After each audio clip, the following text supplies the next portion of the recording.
Howdy, I'm Grey Pilgrim. I've got an array of 22 sitting in front of me here. Now, one thing they all have in common is their cartridge. Though these two here, I think, shoot both 22 long rifle long and also 22 short. But most of these, well, these three are repeaters. The rest of these are all single shot. This is called a Stevens Jr. And it's a cute little thing. It's it has this little lever here for like that, and it drops the, I guess it's a falling block, sort of. Put in the round, shut it, and then shoot it. And it's also a takedown. So this is the kind of gun that a boy would have.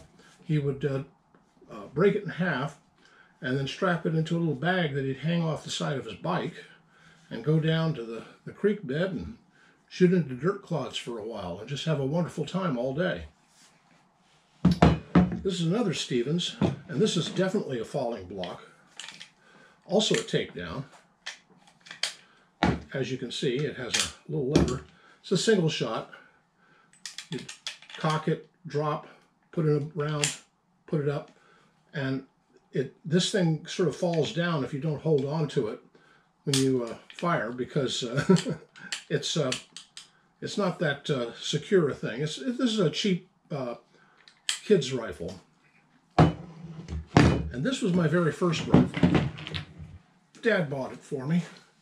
It's a single shot, hand cock, bolt action 22. It's a J.C. Higgins. And the one thing all three of these have in common is they don't have a serial number. None of them did back then. These were all made in the, I don't know, 50s or earlier. And they're boys' rifles. They're not supposed to have a serial number. They're not supposed to be, this is just something for a kid to use. I mean, I guarantee that very, very few people were ever shot with one of these. Lots of gophers and squirrels, things like that. Let me get this out of it. Okay, you're secure. We'll get to that one in a minute. This is a Remington pump. And this normally sits in the house next to the back door. And I use it for repelling four-legged varmints that come in and try to get into the house. Usually my cat will come tearing in the door and go, wow, saying, hey, there's somebody behind me. And so I'll grab this and go over and say, what the hell's going on? Oh, that's what, bam. I usually miss, but I try to miss. But, cats, we got a whole bunch of strays around here. But this is a beautiful thing. I think this is by a Patterson, not Patterson, what's his name? Maybe it's Patterson. I forget who the Remington designer was. I've got a rifle by the same fellow over on the wall there.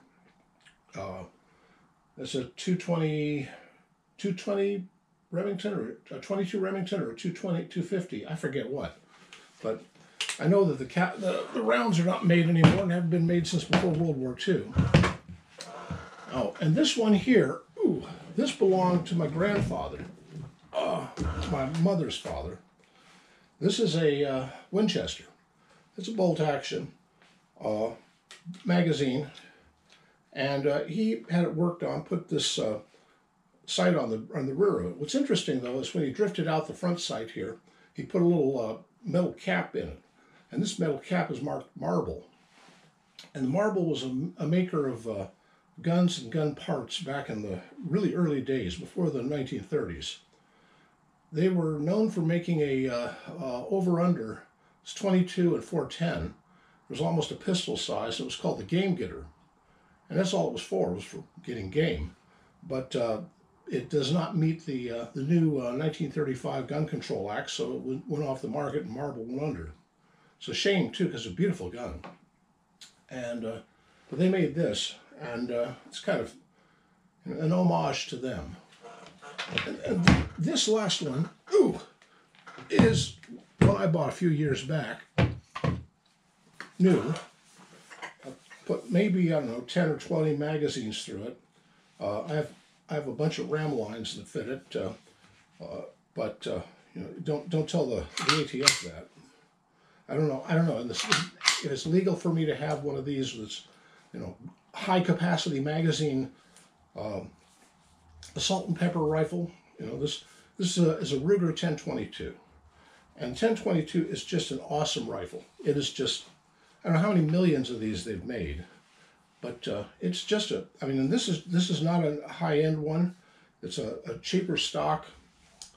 I could get all the different aftermarket parts for it and make it into a super duper, but I like it the way it is. It's just a nice old rifle. Anyway, I like 22s. And I have a special affinity for these little boys' rifles that come apart. I mean, I can remember riding around with this on my bicycle, but it was a bear to get around in because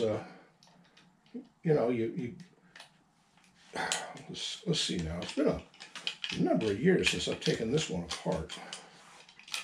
There. Put that in a little bag, hang it off the side of your bike. Pretty cool.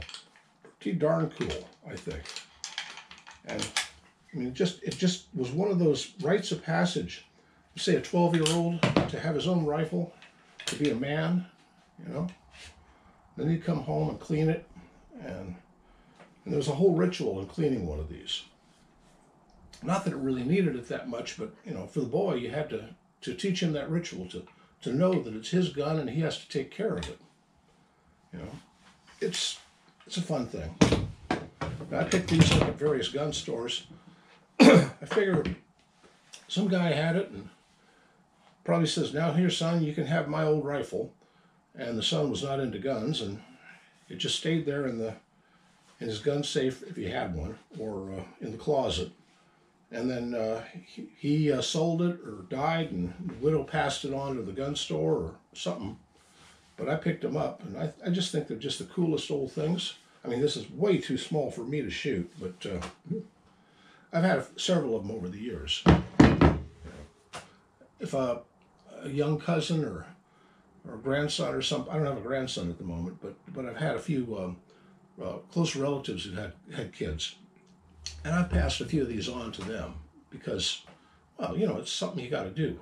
You check with Dad and Mom and make sure everything is cool and copacetic. And then you can say, "Come here, kid. Old Uncle Pilgrim's got something to tell you." And I hand him a gun. And I might hand one of these to a guy someday. Maybe. I don't know. I'm down to just these. Well, three, I guess, of these.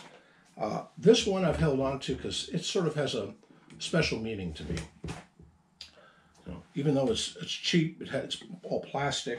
It has it's a cheap rifle, but it's mine. Dang it, and it was my first. Well, anyway, just ruminating about 22s. Well, I'm all tired. Happy trails.